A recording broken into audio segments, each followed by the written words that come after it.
Auggie and Me, the Shingaling chapter. How I stayed neutral. I know one thing people say about me is that I'm a goody two shoes. I have no idea why they say that, because I'm really not that much of a goody two shoes. But I'm also not someone who's going to be mean to someone just because someone else says I should be mean to them. I hate when people do stuff like that. So, when all the boys started giving Jack the cold shoulder and Jack didn't know why, I thought the least I could do was tell him what was going on. I mean, I've known Jack since we were in kindergarten. He's a good kid. The thing is, I didn't want anyone to see me talking to him. Some of the girls, like Savannah's group, had started taking sides with Julian's boys, and I really wanted to stay neutral because I didn't want any of them to get mad at me. I was hoping that maybe one of these days I'd work my way into that group myself. The last thing I wanted to do was mess up my chances with them. So one day, right before last period, I slipped Jack a note to meet me in room 301 after school, which he did. And then I told him everything that was going on. You should have seen Jack's face. It was bright red. Seriously, the poor kid. We pretty much agreed that this whole thing was so messed up. I really felt sorry for him. Then, after we were done talking, I sneaked out of the room without anyone seeing me. How I wanted to tell Ellie about my talk with Jack Will. At lunch the next day, I was going to tell Ellie that I'd talked to Jack. Ellie and I had had a tiny secret crush on Jack Will going back to 4th grade when he played the Artful Dodger in Oliver, and we thought he looked adorable in a top hat. I went over to her when she was emptying her lunch tray. We don't sit at the same table anymore, ever since she switched to Savannah's lunch table around Halloween. But I still trusted Ellie. We've been BFFs since 1st grade. That counts a lot. Hey, I said, nudging her with my shoulder. Hey, she said, nudging me back. Why weren't you in chorus yesterday? Oh, I didn't tell you, she said. I switched electives when I came back from winter break. I'm in band now. Band? Seriously? I said. I'm playing the clarinet, she answered. Wow, I said, nodding. Sweet. This was a bit of news that was really surprising to me, for a lot of reasons. Anyhow, what's up with you, Charlie? She said. I feel like I've hardly seen you since we got back from winter break. She picked up my wrist to inspect my new bangle. I know, right? I answered, though I didn't point out that was because she had canceled on me every single time we made plans to hang out after school. How's Maya's dots tournament going? She was referring to Maya's obsession with making the world's largest dot game to play at lunchtime. We kind of made fun of it behind her back. Good, I answered, smiling. I keep meaning to ask you about this whole boy war thing. It's so lame, isn't it? She rolled her eyes. It's out of control. Right, I said. I feel kind of sorry for Jack. Don't you think Julian should just call it quits already?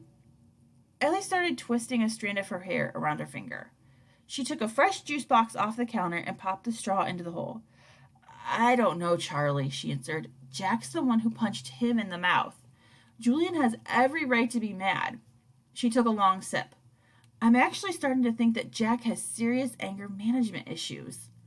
Hold up, what? I've known Ellie since forever, and the Ellie I know would never use a phrase like anger management issues.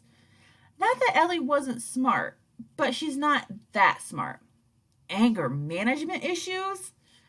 That sounded more like something Zena Chin would say in a sarcastic way of hers. Ever since Elliot started hanging out with Zena and Savannah, she's been acting weirder and weirder. Wait a minute. I just remembered something. Zena plays the clarinet. That explains why Ellie switched electives. Now it's all making sense. Either way, said Ellie, I don't think we should get involved. It's a boy thing. Yeah, whatever, I answered, deciding it was better if I didn't tell Ellie I had spoken with Jack. So, are you ready for the dance tryouts today? She asked cheerfully. Yeah, I answered, pretending to get excited. I think Mrs. Intabby is. Ready, Ellie? Said Zena Chin, who had just appeared out of nowhere. She nodded a quick hello my way without really looking at me, and then turned around and headed to the lunchroom exit. Ellie dropped her unfinished juice box into the trash can, clumsily heaved her backpack onto her right shoulder, and trotted after Zima. "See you later, Charlie," she mumbled halfway across the lunchroom. "Later," I answered, watching her catch up to Zima. Together, they joined Savannah and Gretchen, a sixth grader, who were waiting for them by the exit. The four of them were all about the same height, and they all had super long hair with wavy curls at the ends. Their hair colors were different, though. Savannah's was golden blonde, Zima's was black, Gretchen's was red, and Ellie's was brown. I actually wondered sometimes if Ellie hadn't gotten into that popular group because of her hair, which was just the right color and length to fit in. My hair is white blonde and so straight and flat, there's no way it would ever end in a curl without massive doses of hairspray. And it's short, like me. How to use Venn diagrams, Part 1. In Ms. Rubin's science class, we learned about Venn diagrams.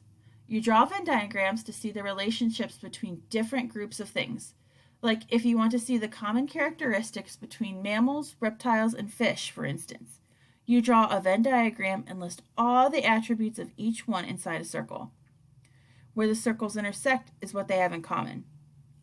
In case of mammals, reptiles, and fish, it would be that they all have backbones. Anyway, I love Venn diagrams. They're so useful for explaining so many things. I sometimes draw them to explain friendships. Ellie and me in first grade. As you can see, Ellie and I had a lot in common. We've been friends since the first grade, and when Miss Daniel put us both at the same table, I remember that day very clearly. I kept trying to talk to Ellie, but she was shy and didn't want to talk. Then, at snack time, I started ice skating with my fingers on top of the desk we shared. If you don't know what that is, it's when you make an upside-down peace sign and let your fingers glide over the glossy desk like they were figure skaters. Anyway, Ellie watched me do that for a while, and then she started ice skating with her fingers too. Pretty soon, we were both making figure eights all over the desk. After that, we were inseparable. Ellie and me now. How I continued to stay neutral. Ellie, Savannah, and Zima were hanging out in front of the lockers outside of the performance space when I showed up for the dance trials after school. I knew the moment they looked at me like they'd just been talking about me. "You're not really taking Jack's side in the boy war, are you?" said Savannah, making an ooh expression with her lips. I glanced at Ellie, who had obviously shared some of my lunch conversation with Savannah and Zima. She chewed on a strand of her hair and looked away. "I'm not on Jack's side," I said calmly. I popped open my locker and shoved my backpack inside. "All I said is that I think this whole boy war thing is dumb. All the boys are just being so jerky." "Yeah, but Jack started it," said Savannah. "Or are you saying that it's okay that he punched Julian?" "No, it's definitely not okay that he did that," I answered, pulling out my dance gear. "So how could you be on Jack's side?" Savannah asked quickly, still making that ew face with her mouth.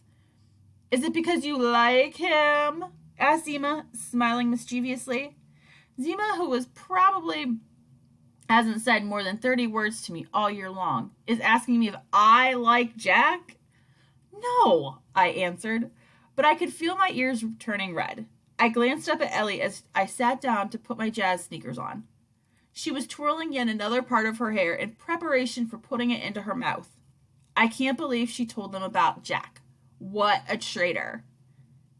At that moment, Mrs. Intamaby came into the room, clapping to get everyone's attention in her usual theatrical way. "Okay, girls, if you haven't signed your name on the tryout sheet, please do so now," she said, pointing to the clipboard on the table next to her. There were about 8 girls standing in line to sign in. "And if you've already signed in, please take a spot on the dance floor and start doing your stretches." "I'll sign in for you," said Zima to Savannah, walking over to the table. "Do you want me to sign in for you, Charlie?" Ellie asked me. I knew that was her way of checking to see if I was mad at her, which I was. "I already signed in," I answered quietly, not looking at her. "Of course she signed in," Savannah said quickly, rolling her eyes. "Charlotte's always the first to sign in." How and why I love to dance. I've been taking dance lessons since I was 4. Ballet, tap, jazz. Not because I want to be a prima ballerina when I grow up, but because I intend on becoming a Broadway star someday. To do that, you really have to learn how to sing and dance and perform, which is why I work so hard on my dance lessons and my singing lessons. I take them very seriously because I know that someday when I get my big break, I'll be ready for it. And will I be ready for it? Because I've worked hard my whole life. People seem to think that Broadway stars just come out of nowhere, but that's not true. They practice until their feet hurt. They rehearse like maniacs. If you want to be a star, you have to be willing to work harder than everyone else to achieve your dreams and goals. The way I see it, a dream is like a drawing in your hand that comes to life. You have to imagine it first. Then you have to work extremely hard to make it come true. So, when Savannah says Charlotte's always the first to sign in on the one hand, it's kind of a compliment because she's saying Charlotte's always on top of things, which is why her hard work always pays off for her. But when she says Charlotte's always the first to sign in with that ew expression on her face, it's more like she's saying Charlotte only gets what she wants because she's first in line. Or at least that's what I hear, a put down. Savannah's really good at those kinds of put downs, where it's all in the eyes and the corners of her mouth. It's too bad because she didn't used to be like that. In lower school, Savannah and Elliot, me and Maya and Summer were all friends. We played together after school. We had tea parties. It's only been since we started middle school, ever since she got popular, that Savannah's become less nice than she used to be.